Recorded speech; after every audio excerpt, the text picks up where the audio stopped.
Mapipilitan kayo rito, ipapagawa nyo to dahil malaking kahihiyan ito. Ang problema, makakalapit pa ba kayo? Okay, magandang araw po sa lahat, mga kalingap, mga kaibigan. Luzon, Visayas at Mindanao. Tayo po ay mayroong ngayong iko-content o reactionan po regarding po sa pagbabawal po nila Dr. Lamang Iking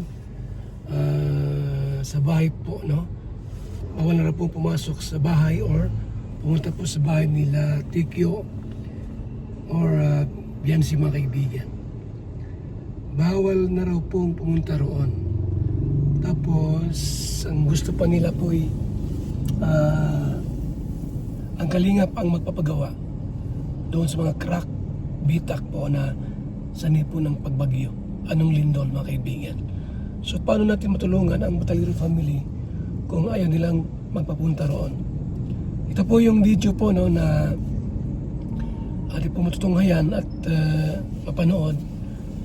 Reaction video po ni July Ponil. Mapipilitan kayo rito, ipapagawa nyo to dahil malaking kahihiyan ito. Ang problema, makakalapit pa ba kayo?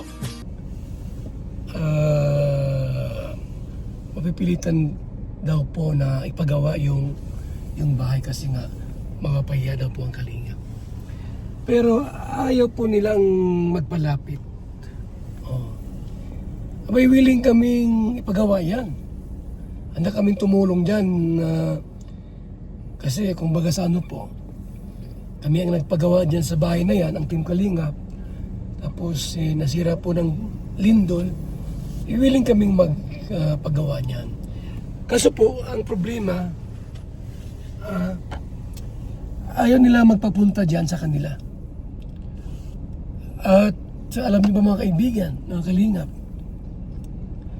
ang sino man daw pong pupunta dyan, aapak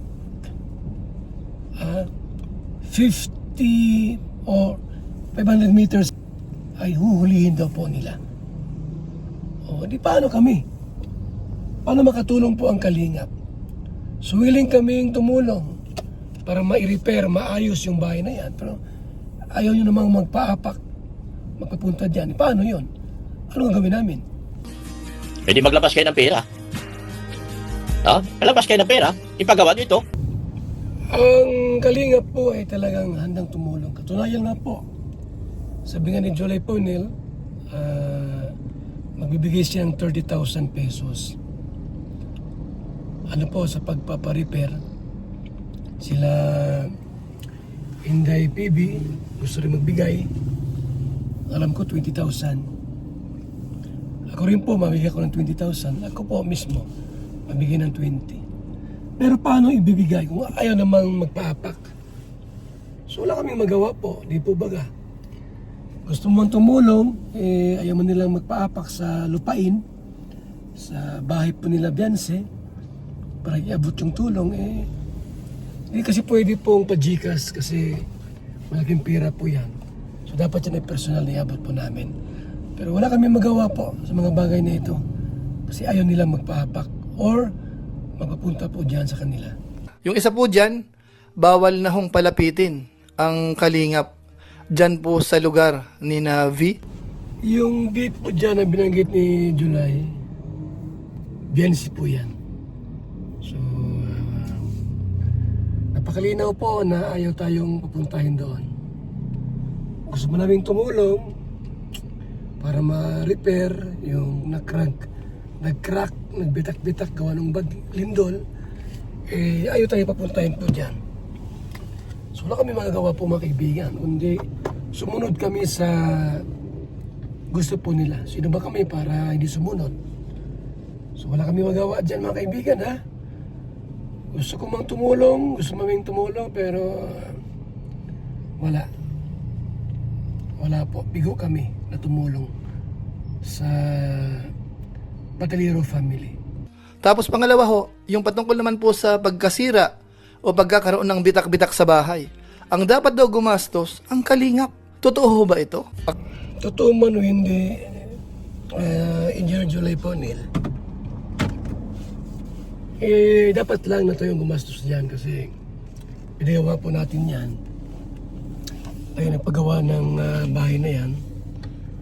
Narapat lang na tayo ang gumastos. Kung may damage dahil sa lindol at gustong ipagawa, walang problema yon. Walang problema yon na ipagawa po natin. Kasi po ayaw nilang magpaapak. Ayaw po nila. Na may kalinga po na tutuntong sa bahay po nila. Siyempre, sino ba tayo para hindi sumunod? Isa lang tayong hamak na charity vlogger. So, ayaw tayong papakin sa lupa nila, sa bahay po nila, wala tayong magagawa. Pero alam nyo ba na mga kalingap, mga kaibigan, gusto kong tulungan ipagawa yung bahay po nila kasi delikado yun sa mga bata sa kanila yung bahay na yan. Ano kung lumindol muli, may tama na, baka bumagsak. Pero ayaw nila po ayaw nilang magpaapak dyan. So, ano gagawin natin, di ba? Minsan nagsasalita tayo. Kamukha halimbawa, unahin natin. Yung patungkol po sa pagkakabitak-bitak ho. Doon raw sa bahay ni V. Na kung saan alam naman po natin, yan po ay project ng Team Kalingap. At yan po ay na-handover na. At nagkaroon ng mga issue. At sa pagkakatanda ho natin, parang kanya-kanya na po ang dating. Sabihin na po natin na turnover na yan. Award na po yan. Alam nyo naman po na ang nagpagawa niya ng foundation, di ba? Bigyan natin ng konsiderasyon. Wala may gusto niya na masira ng lindol yan, magawa pitak-pitak yan, di ba? So, yun po ang ating gustong sana mangyari, matulungan natin sila, may pa-repair yung bahay, kaso ayaw nila ayaw nila magpaapak sa bahay po niyan. Ano magagawa po natin? Gusto mong tumulong, gusto mong manguling ipayos yung bahay, kaso ayaw po nila. So wala tayong magawa po diyan. Wala tayong magawa po diyan. Kaso nga lang ho, itong scouter niya, si Mang Iking, may sinasabi. Mapipilitan kayo rito, ipapagawa nyo to dahil malaking kahihiyan ito. Dahil sa mga kaibigan mo ito, kasalanan ng mga kaibigan mo. Ang problema, makakalapit pa ba kayo? So yan po ang problema natin.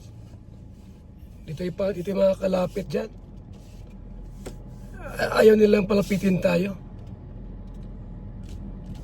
Anong gawin natin? Umiyak na lang ba tayo dito? Magpaubaya tayo mga kaibigan.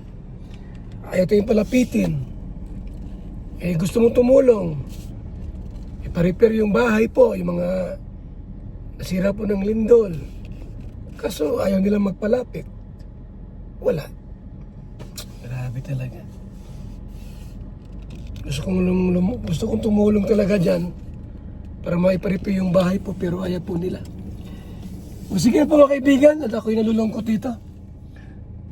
Thank you sa mga nanood sa ating pong video ito mga kaibigan. Hindi ako makatulog mamayang gabi.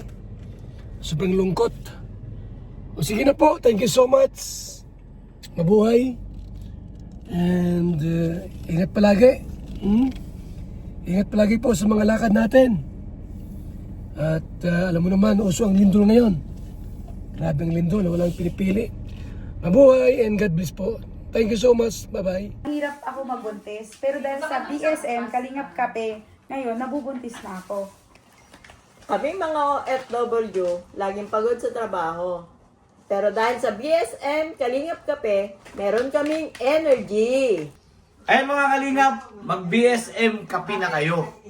Alam niyo mga kalingap, bilang isang OFW dito sa Hong Kong, bilang driver, lagi akong umiinom ng kape bago pumasok ng trabaho. Parating gising at laging alerto, lalo-lalo na pag ikaw ay nagdadrive. Kaya mag-BSM kape na kayo mga kalingap. Dahil sa BSM kape mga kalingap, ang inyong diwa ay laging buhay. BSM Kalingap Kape, ang kape na may puso. BSM Kalingap Kape, ang paboritong kape naming mga OFW dito sa Macau. BSM Kape, ang kapeng may puso.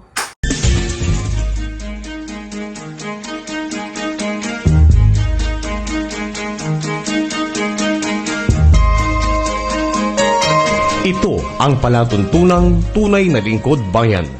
ang programang tututo sa kapakanan ng mga mamamayang kapos sa kapalaran. Si Kuya Val Santos Matubang, ang inyong katuwang. Si Kuya Val, kasangga sa kahirapan, kaagapay sa kalusugan, kakampi ng mga inaapi. Magbibigay pag-asa sa mga taong nawawala na ng pag-asa sa buhay, sa mga batang biktima ng kahirapan, sa mga matatandang napapabayaan. Si Kuya Val, ang inyong sandigan. Val Santos Matubang, sa palatuntunang lingap sa mahihirap.